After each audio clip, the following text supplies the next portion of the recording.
오늘 8월 1일입니다. 벌써 8월 한 달만 지나면 가을의 문턱에 서게 됩니다. 코로나19로 인해서 봄이 또 언제 지나갔는지 벌써 7월 한 달을 지내게 됐고 8월을 맞게 됩니다. 우리 상황이 결코 눅눅지는 않습니다. 여러 가지 어려움이 있고 또 아픔도 있고 또 자영을 하시는 분들 가운데 너무 어려운 분들도 있고 그럴 때 우리는 어떤 마음과 어떤 신앙으로 살아야 될 것인가 참 중요한 그런 우리의 신앙의 기로에 마음에 또 어떤 결정을 갖고 살아야 될 텐데 오늘의 말씀을 보면 다윗이 기도함으로 찬양하고 기도함으로 승리를 노래하고 있는 모습을 봅니다. 그래서 우리는 승리하자. 여호와 리시, 여호와의 깃발이다. 그래서 8월 한 달 동안 우리 여호와 리시 이렇게 인사를 했으면 좋겠습니다. 우리가 이깁시다. 옆 사람에게 그냥 하지 말고 여호와 리시 이렇게 인사합시다. 시작. 여호와 리시. 잘못하면 데모하는 줄 알겠어요. 한 달 동안 장마가 좀 끝나게 되면 무더위가 또 기승을 부릴 텐데 우리가 승리합시다. 그래서 여호와 리시. 여호와 니시라는 말은 출애굽기 17장에 처음 등장하게 됩니다. 이스라엘 백성들이 홍해를 건너서 신광야를 거쳐 니비딤 광야에 왔을 때 그들 앞에 막아섰던 사람들이 있습니다. 아멜렉 족속이 그 길을 막습니다.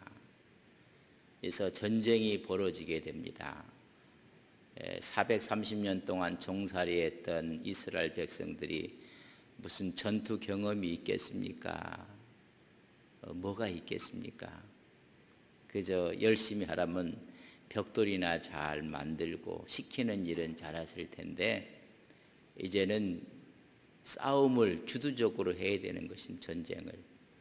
이 전쟁을 하게 됐을 때 전쟁터에 나가서 여호수아가 이 일을 맡아서 전쟁을 합니다. 그리고 모세는 산 위로 올라가서 하나님께 기도를 합니다.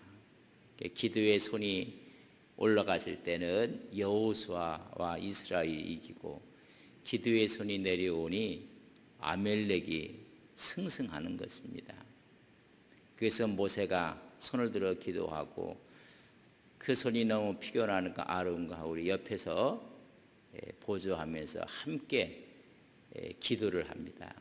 기도하는 동안 하나님이 이스라엘 백성들을 위해서 싸우셔서 아멜렉을 이기게 됩니다.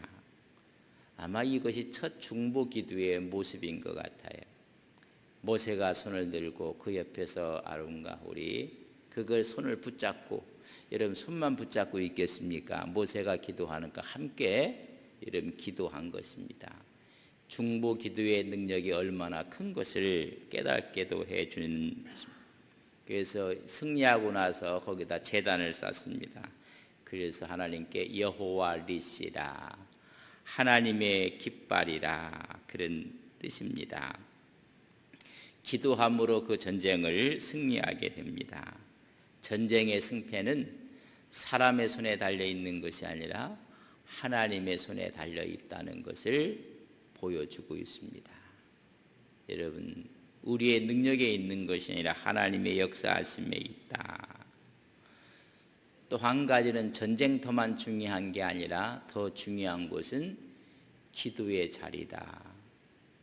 우리가 일상적으로 하는 삶이라는 것이 참 중요합니다. 그러나 더 중요한 것은 신앙의 자리가 중요하다는 것입니다. 우리의 삶이 왜 이렇게 피폐해지고 있는가? 내 신앙의 자리는 든든한가? 여러분, 이것을 점검을 하셔야 됩니다. 삶의 자리에서는 여호수아가 전쟁을 하고 신앙의 자리에서는 모세가 기도를 하고 인생에 살면서 왜 내 인생은 이렇게 참 힘들고 어려울까? 그렇지 않으리게 여러분, 정말 내 신앙의 자리, 기도의 자리는 아무 이상이 없는지. 그래서 많은 분들은, 우리의 믿음의 선배들은 그럴 때마다 기도원을 찾아가서 기도를 하기도 하고, 또 조용히 교회에 나와서 하나님께 엎드려 기도하기도 하고, 시간을 정해놓고 주의 말씀을 읽기도 하고, 이게 상호 보완적인 조화와 일치가 이루어져야 되는데 한쪽만 너무 강하게 하면 문제가 생기는 것입니다.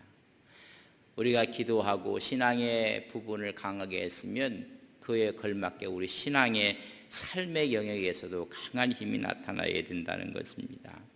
두 영역에서 최선을 다할 때 우리는 승리하고 이길 수가 있습니다. 그러나 더 중요한 것은, 최고의 무기는 여러분 기도였다는 것입니다. 많은 분들이 무기력해지고 또 수많은 사람들이 마음의 어려움을 겪고 있고, 여러분 다 영적인 문제입니다. 여러분 기도의 문제라는 것입니다. 그래서 승리해놓고 나서 그들이 여호와 리시란 제단을 쌓았는데, 리시는 깃발이라는 이야기입니다. 여러분 승리라는 말입니다. 그리고 그들은 늘 깃발을 들고 있을 때는 전쟁을 소집한다든지 아니면 행군한다든지 중요한 사항을 전달할 때 깃발을 들었습니다. 그래서 우리가 승리도 되고 정말로 중요하고 어렵고 힘든 전쟁의 소식을 전할 때도, 또 그들이 행군해 나갈 때도 여호와 리시 깃발을 들고 그들이 갑니다. 의미는 하나님의 구원, 하나님께서 인도하신다, 하나님께서 보호하신다, 그래서 하나님이 승리를 주신다는 이런 의미를 다 포함하고 있는 것이 여호와 리시입니다. 8월 한 달 동안 우리 여호와 리시 합시다. 옆에 있는 분과 인사합시다. 여호와 리시. 근데 손을 안 들으면 반밖에 안 된 건데요. 연습이 안 돼서 같이 하게 해서 시작. 여호와 리시. 안동 분들은 여호와 리시. 여호와 리시 이렇게 해서 한번 다시 한번 인사 시작. 여호와 리시. 그래서 우리도 이기고 우리 모두가 승리하는 8월 한 달이 됐으면 좋겠습니다. 오늘의 시편은 새벽마다 시편을 보고 있습니다. 근데 오늘 꼭 시편 13편을 보는 날인데, 늘 전가족 새벽 기도회 때는 다른 성경을 이렇게 보았는데 13편을 읽어봤더니 출애굽기에 있는 그 모세와 여호수아의 승리처럼 다윗에게도 승리를 준 것이 기도였다. 그래서 하나님이 그렇게 맞추신 것 같아요. 그래서 다음 새벽 예배 때는 몇 편을 볼까요? 14편을 이제 보게 됩니다. 오늘 14편을 보는데, 다윗이 원수들에게 수없이 시달림을 받습니다. 정말 어려움을 받아요. 목동으로 있을 때는 짐승으로부터 시달림을 받았어요. 양을 지키는데 성경에 보면, 사무엘서에 보면 곰과 사자라는 얘기가 나오기도 하고 정말 어려웠습니다. 그러나 사무엘이 그에게 기름을 부었다는 이야기는 하나님께서 선택한, 하나님께서 주관하고 하나님께서 붙잡아 주셔서 이 나라를 책임질 사람으로 여러분 기름을 붓게 됩니다. 그리고 우리는 너무나 잘 알고 있는 사무엘하 7장 8절 이하에 보면 우리는 다윗의 언약이 나옵니다. 그 언약은 대대에 하나님께서 다윗 가문을 세워주실 것이고 영원히 함께할 것을 이야기해 주고 있습니다. 그렇다면 하나님의 사람으로 붙잡아 준 것입니다.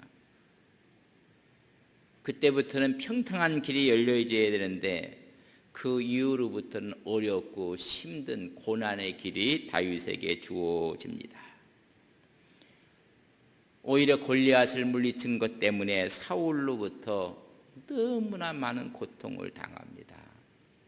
나라가 어려웠을 때 나라를 구한 사람에게 상을 주는 것이 아니라 기회만 있으면 죽이려고 합니다. 창을 던지고 사람을 시켜서 죽이라고 하고 도망가니 3,000명을 거느리고 사냥하듯이 여러분 다윗을 뒤쫓고 죽이려고 합니다. 그러나 채우는 그가 왕으로 등극하고 나서도 수많은 대외적인 적들로 인해서 늘 어려움을 겪게 됩니다. 그래서 늘 전쟁. 그러나 하나님이 그에게 승리를 주셨습니다. 노년에는 자기 아들이 반란을 일으켜서 아버지를 죽이려고, 그러니까 다윗이 쫓겨다니는 모습을 보게 됩니다. 이 다윗의 삶이 우리는 성군이라고 하고 수많은 시편과 노래를 했지만은 너무나 어려운 역경과 환난 가운데 지내게 되는 모습을 봅니다. 그러면서 한 가지, 하나님을 붙잡는 데 대해서는 타의 추중을 불허합니다. 하나님 말씀을 순종하는 데 대해서는 한 번도 첫 자리를 빼앗기지 않는 사람이 다윗이었습니다. 하나님 말씀이라면 아무리 자기가 옳고 자기가 맞는다 할지라도 다 내려놓습니다. 여러분, 하나님께 성전을 지어드리는 것 얼마나 귀한 일입니까? 그러나 하나님이 아니라고 하니 성전 짓는 것도 여러분 내려놓습니다.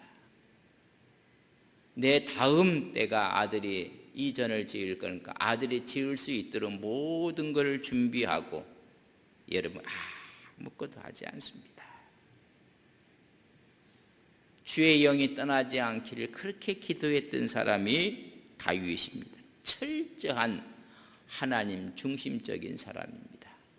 하나님 중심적인 사람에게 늘 인본주의적인 사고를 가진 사람들의 공격이 있다는 것을 우리는 다윗을 통해서 알 수가 있습니다.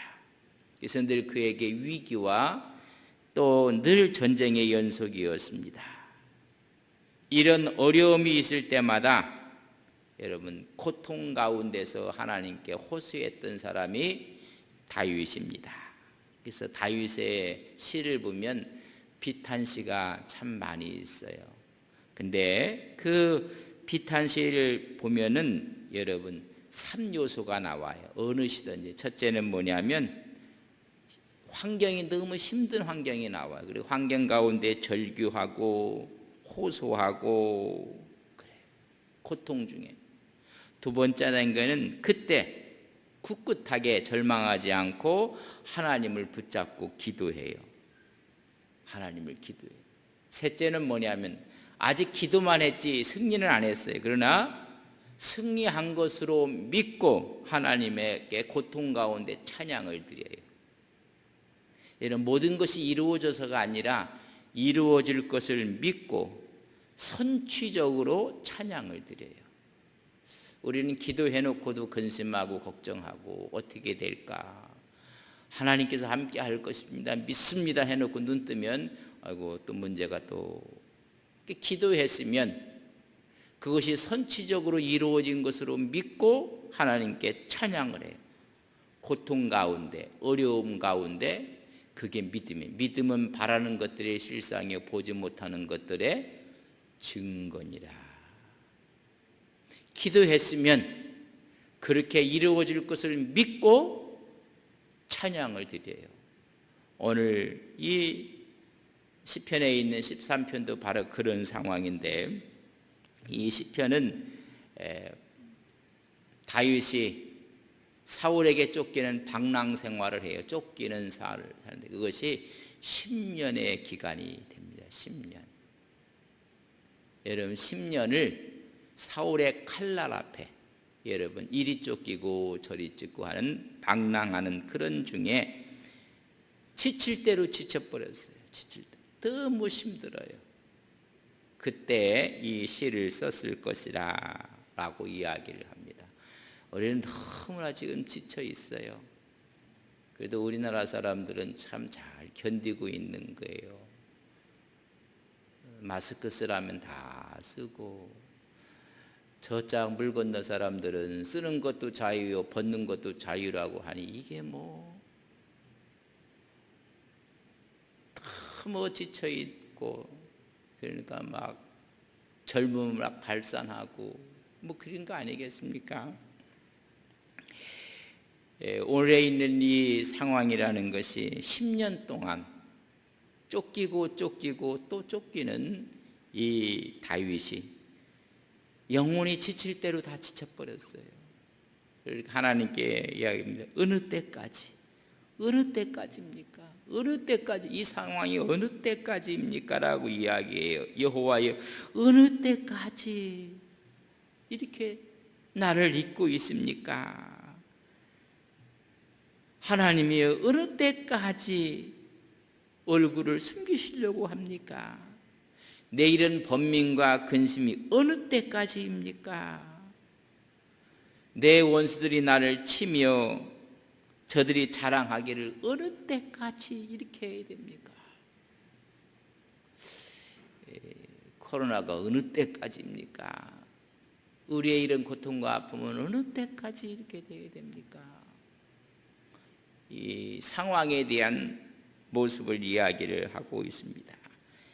구원의 손길을 갈망하는 아주 애절한 심정이에요.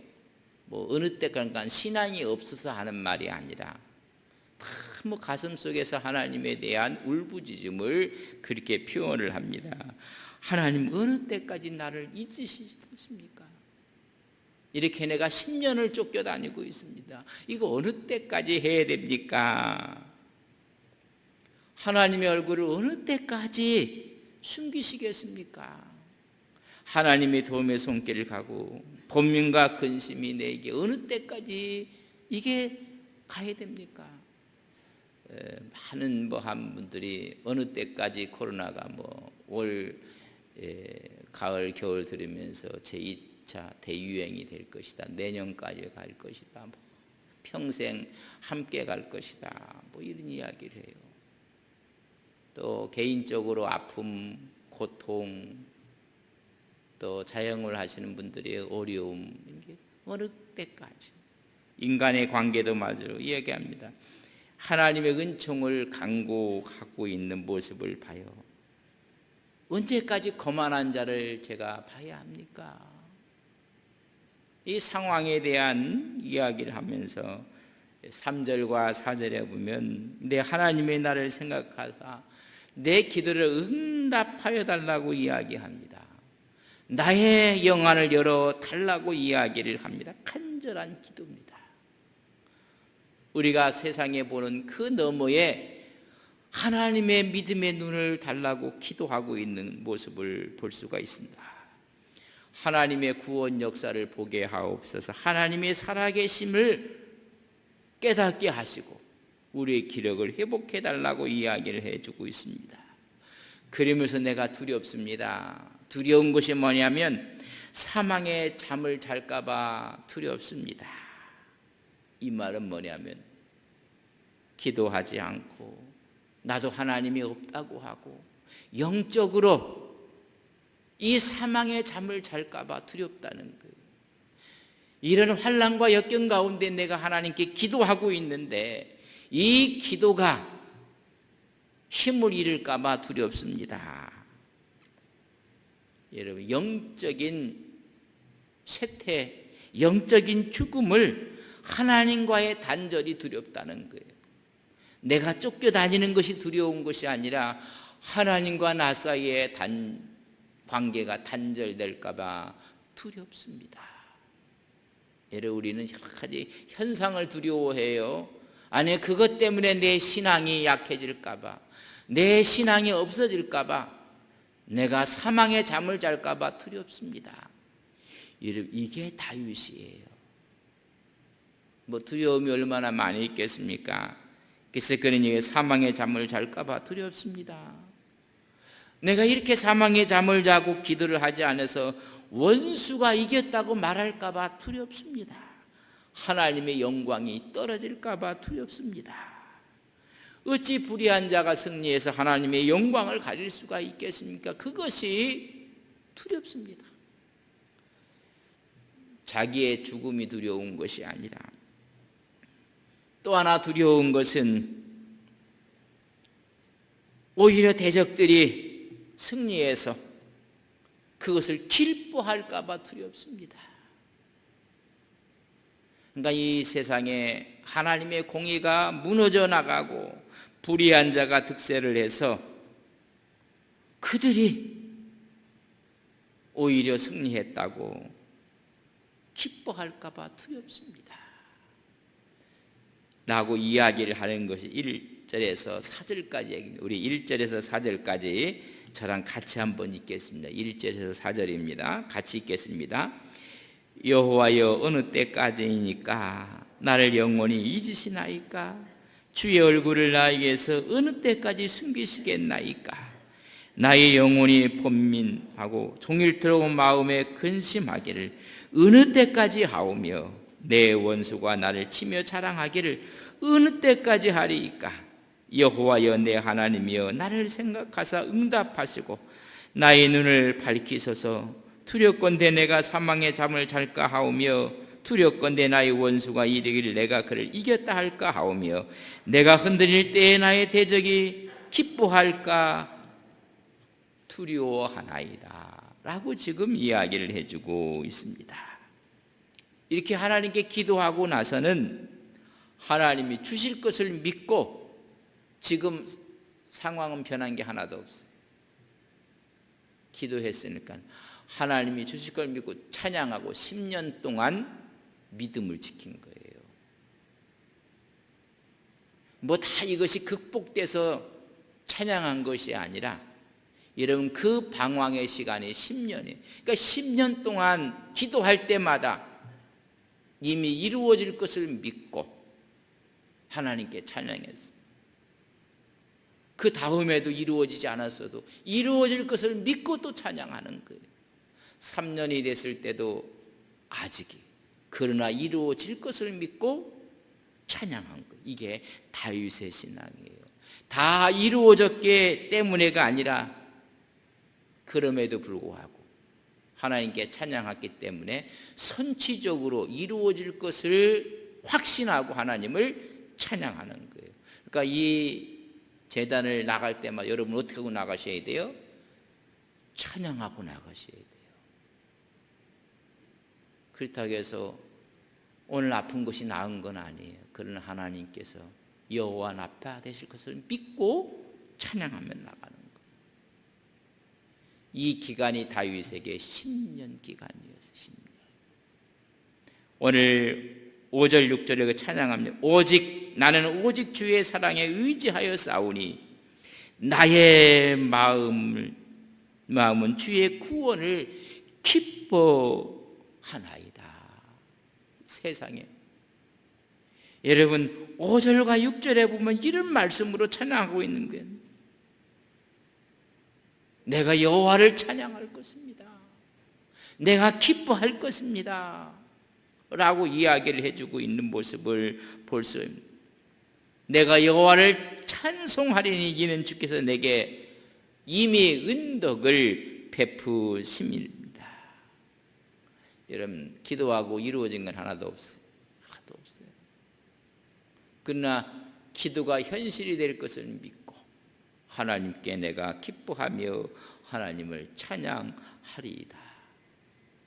여러분, 이것이 10년의 세월이었어요. 10년의 세월. 그래서 하나님께서는 다윗을 우뚝 세워서 여러분 이스라엘의 성군으로 세워주시는 것입니다. 우리가 걸어가는 길이 그저 한 달, 두 달, 1년이면 끝났으면 좋겠는데 이런 머슬 바이러스가 창궐 할 때 한두 달이면 끝날 줄 알았는데 그렇지 않아요. 그러나 하나님께서 이미 우리로 하여금 승리할 것을 믿고 우리가 현장과 우리의 기도의 자리에서 승리할 때 이 모든 것으로부터 극복하고 하나님께 우리는 찬양하며 하나님 앞에 기뻐할 것을 우리는 믿습니다. 여러분, 그게 믿음이에요. 여러분, 이런 믿음으로 8월 한 달을 승리하시기를 주의 이름으로 간절히 바랍니다. 지금 또 우리 기독교계의 최고의 또 화두는 포괄적 차별금지법 때문에 어제는 뭐 전국에서 모여서 뭐 또 성명서를 발표하고 막 그랬어요. 그래서 이런 독소 조항들이 너무나 곳곳에 많이 있어요. 또 전 세계적으로 코로나19로 인해서 모든 것들이 주춤하고 지금 다 이런 상태가, 거기다가 우리나라는 정치적인 상황은 별로 좋지가 않은 것 같아요. 어렵고 힘들고 좀 시원한 것이 없어요. 시원한 것이. 그런 상황이고 남북 관계도 마찬가지고 우리 개인의 하는 사업이니 또 개인의 자유, 이게 시원한 것이 하나도 없어요. 이거 어느 때까지입니까? 어느 때까지? 또 어떤 분들은 질병으로 아픔과 고통 가운데 하나님 어느 때까지입니까? 풀어야 될 숙제들이, 다윗은 풀어야 될 숙제들이 너무 많았어요. 이런, 그래서 다윗의 시편이 많은 거예요. 너무 깊은 골짜기를 다녔던 다윗. 그러나 한 번도 사망의 잠을 잔 적이 없어요. 기회가 왔어도 사단에게 자기 마음을 내어준 적이 없어요. 죽일 기회가 와서 사울을 죽이자, 밑에 있는 사람들이다, 이건 하나님이 준 기회입니다, 절호의 기회입니다, 이런 기회가 없습니다. 아니다, 하나님이 있다. 하나님 한 번도 하나님을 놓은 적이 없어요. 우리 같으면 너희들이 알아서 해, 그거 왜 나한테 묻냐, 그리고 딴 데 쳐다볼 텐데 눈을 부릅뜨고 하나님이 세우신 자를 그래 하면 안 된다. 그런 어려운 가운데서 한 번도 하나님을 놓은 적이 없어요. 그러며 기도할 때마다 찬양하고 기뻐요. 그러면서도 하나님 어느 때까지입니까? 그럼 또 마음의 속에서 나오는 탄원을 드리고 있으면서도 기도하면 승리하고, 상황을 보면 어느 때까지라고입니까 하고 하나님께 막 절규하고, 그리고 하나님께 기도하고 나서는 찬양하고. 여러분, 때가 되면 하나님께서 우리에게 진정한 승리의 역사를 주실 것을 믿습니다. 사망의 잠의 유혹에 우리는 넘어가면 안 됩니다. 영적인 무기력에 빠지면 이럴수록 기도의 자리에 나오고, 그래서 마스크를 쓰고라도 현장 예배에 나와서 예배하고, 우리에게 악한 손길들이 얼마나 많은지 몰라요. 사방에서 막 악한 손길들이 뻗쳐나올 때 우리가 어느 때까지라고 외치면서도 하나님의 도우심의 손길을 의지하고 내가 주의 사랑을 의지하여 싸우니 내 마음에 구원의 기쁨을 주셨나이다. 내가 여호와를 찬양합니다. 하나님의 은덕 앞에 감사합니다. 그러면 또 찬양하면서 나가는 이 다윗의 모습이었습니다. 이런 승리는 여러분 기도밖에 없어요. 오늘도 기도하시면서 이 세상을 찬양하며 승리하는 믿음의 귀한 종들이 되시기를 주님의 이름으로 간절히 바랍니다. 우리 기도합시다.